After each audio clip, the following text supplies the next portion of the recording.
Bonjour et bienvenue sur cmath.h. Aujourd'hui, nous continuons avec un exercice de géométrie affine. On nous dit soit E, un espace affine de dimension 3 et OIJK, un repère affine de E.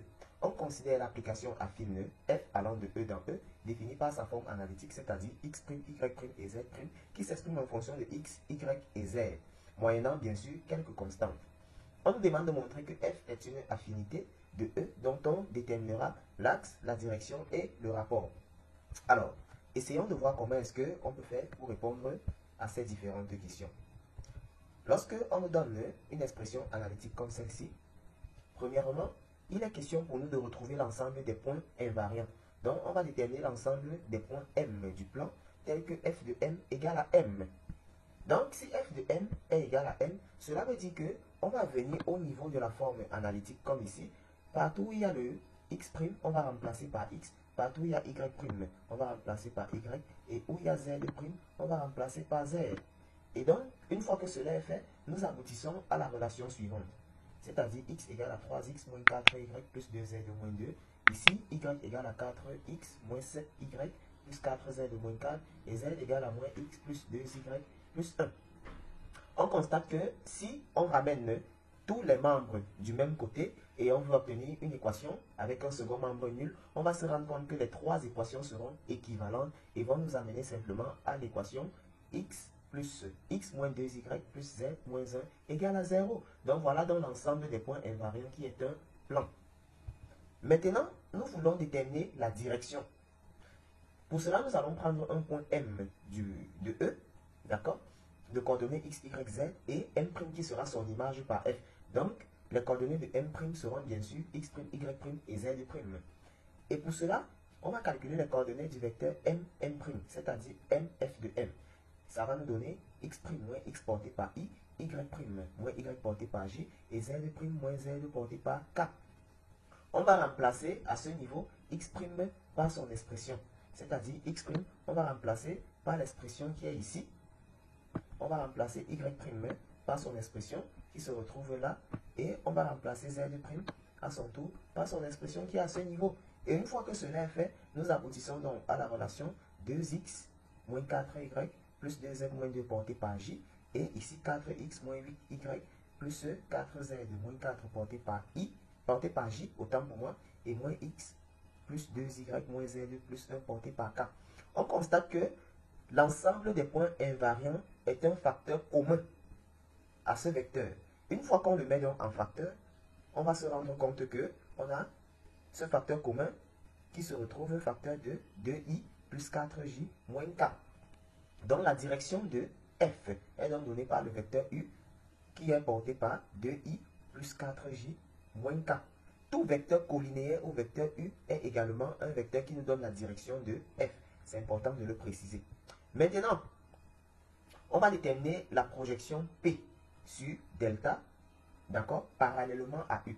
Cela veut dire qu'il existe un alpha dans R tel que le vecteur M, P de M, soit collinéaire à U, c'est-à-dire soit égal à alpha U, et P de M appartient à delta. Bien sûr, avec P de M qui a pour coordonnées X de P, Y de P, Z de P. Alors, cela veut dire que M, P de M égale à alpha U signifie que X de P égale à 2 alpha plus X, Y de P égale à 4 alpha plus Y, et Z de P égale à moins alpha plus Z. Ça, j'appelle cette relation grand A. Ensuite, comme P de M appartient à delta, cela veut dire que les coordonnées de P de M vérifient l'équation de delta, c'est-à-dire X de P moins 2 Y de P plus Z de P moins 1 égale à 0. Je vais remplacer X de P, Y de P, Z de P par l'expression que j'ai ici. Et je vais trouver la relation suivante. Et en tirant alpha, je vais trouver alpha qui égale à 1 septième de X moins 2Y plus Z moins 1. J'appelle cette relation B. Donc de A et B, je vais prendre l'alpha que j'ai ici, je vais introduire dans la relation A et je vais trouver X de P, Y de P, Z de P qui va me donner l'expression suivante que j'ai à ce niveau. Mais je ne vais pas m'arrêter là. Je vais essayer d'aller plus loin en calculant maintenant P de M, M en vecteur. Et donc, je connais les coordonnées de P de M et les coordonnées de M. C'est-à-dire, ça va me donner X moins X de P. Ensuite, Z, Y moins Y de P et Z moins Z de P. Une fois que le calcul est fait, je trouve donc ces coordonnées. Un peu plus loin, je vais essayer de déterminer P de M, F de M. qui ne sera rien d'autre que x' moins x de p, y' moins y de p et z' moins z de p. Pourquoi est-ce que je le fais? Je m'explique.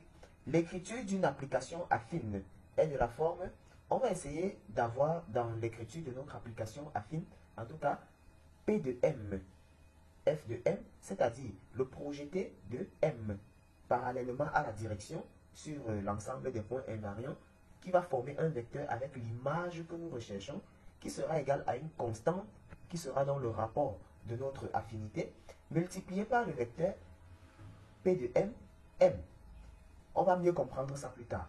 Mais comprenons d'abord que x', y' et z' représentent l'expression qu'on nous a donnée au départ et x de p, y de p, z de p est le projeté de M sur le plan parallèlement à l'axe, parallèlement à U qui est la direction. Je vais calculer donc ces coordonnées, d'accord? Et en remplaçant x', y', x de p, y de p, z de p, je vais trouver cette expression que j'ai à ce niveau. Alors, l'étape suivante est que je vais me rendre compte que je peux mettre moins 6 en facteur à ce niveau et les coordonnées qui vont rester dans cette parenthèse ne seront rien d'autre que les coordonnées de P de M, M. Je pense que maintenant on commence à comprendre pourquoi est-ce qu'il a fallu passer par ici. J'ai donc P de M, F de M qui est égal à moins 6 fois P de M, M. Ça c'est bien l'expression d'une application affine, son écriture vectorielle.